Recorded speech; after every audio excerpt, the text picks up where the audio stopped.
টানা বিদ্যুৎ বিভ্রাটে অতৃষ্ট হয়ে উঠেছে শিল্পখ্যাত নরসিংদীর জনজীবন। এক মাস ধরেই নজিরবিহীন লোডশেডিং এর ফাঁদে শিল্প খাত।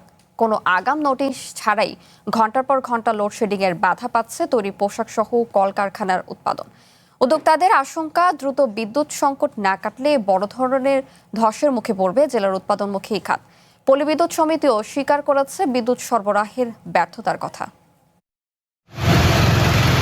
দেশের টেক্সটাইল হাব হিসেবে পরিচিত নরসিংদী, কিন্তু গত এক মাস ধরে এখানকার চিত্রটা একেবারেই ভিন্ন। শিল্পনগরীর চাকা সচল রাখার প্রধান শক্তি বিদ্যুৎ এখন যেন লুকোচুরি খেলায় মেতেছে। জেলার কোথাও কোথাও দিনে ৮ থেকে ১০ ঘন্টা পর্যন্ত থাকছে না বিদ্যুৎ, যা স্থবির করে দিয়েছে স্বাভাবিক জনজীবন ও কলকারখানার কর্মচাঞ্চল্য। আমরা তো ক্ষতিগত প্রোডাকশনে কাজ করি, কারেন্ট না থাকলে তো আমরা প্রোডাকশন দিতে পারি না। বিদ্যুৎ আসে ২ মিনিট পর আবার চলে যায়, এমন করে মনে হয় ৫-৭ বার এমন হয়েছে। কিন্তু প্রত্যেকদিন এমন হয় না, ২ ঘন্টা ৩ ঘন্টা থাকে না, ১ ঘন্টা থাকে। আমাদের তেলের প্রয়োজন যদি ৬ ঘন্টা না থাকে তাহলে ১২০০ লিটার, সেই ক্ষেত্রে আমরা সর্বোচ্চ ১৫০ থেকে ২০০ লিটার তেল পাম্পে গেলে পাই। সেই ক্ষেত্রে দেখা যাচ্ছে আমাদের অনেকটা ব্যাঘাত করতে হচ্ছে। বলতে গেলে যে ২৪ ঘন্টার মধ্যে ৩-৪ ঘন্টা বিদ্যুৎ থাকে কিনা সন্দেহ। সারাদিনে ৮ ঘন্টা ডিউটি, ৪ ঘন্টা নেয়, ৪ ঘন্টা বন্ধ, লোডশেডিং। বিদ্যুতের এই খেলায় সবচেয়ে বড় সংকটে পড়েছে ক্ষুদ্র ও মাঝারি শিল্প উদ্যোক্তারা। জেনারেটর চালিয়ে উৎপাদন সচল রাখতে গিয়ে উৎপাদন খরচ বেড়েছে প্রায় ৪০%। ফলে আন্তর্জাতিক ও স্থানীয় বাজারের অর্ডার সময় মতো সরবরাহ করা নিয়ে তৈরি হয়েছে অনিশ্চয়তা।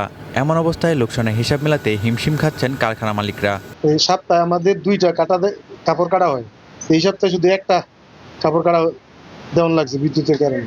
তো এইভাবে শ্রমিকরাও স্বাভাবিকভাবে কাজ করে পোষে না, তাদের আয় রোজগার কম। বিদ্যুৎ যাওয়ার যে টাইম স্কেডিউলটা, যে কোন সময় বিদ্যুৎটা যাবে, কোন সময় বিদ্যুৎটা আসবে, এটার কোনো ফিক্সড ইয়ে নেই।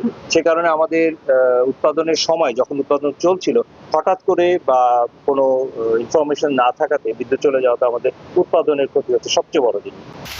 বাংলাদেশ টেক্সটাইল মিল অ্যাসোসিয়েশন বলছে, জ্বালানি সংকটে পুরো উৎপাদন ব্যবস্থায় ধস নামার শঙ্কা রয়েছে।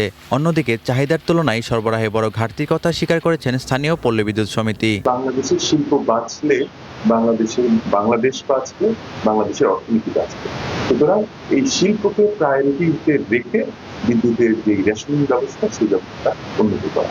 আমার এখানে ডিমান্ড গড় এভারেজ আমার প্রায় ২০০ মেগাওয়াট, আমি সেখানে ১১০-৮ পাচ্ছি আর কি। এটার কারণে আমাদের আসলে মূলত লোডশেড আছে, আমাদের এখানে হচ্ছে সারা দেশেই লোডশেড বর্তমান আছে। জাতীয় অর্থনীতিতে গুরুত্বপূর্ণ অবদান রাখা এই শিল্পাঞ্চলকে বাঁচাতে দ্রুত নিরবিচ্ছিন্ন বিদ্যুৎ সরবরাহের দাবি সাধারণ গ্রাহক থেকে শুরু করে ব্যবসায়ী নেতাদের।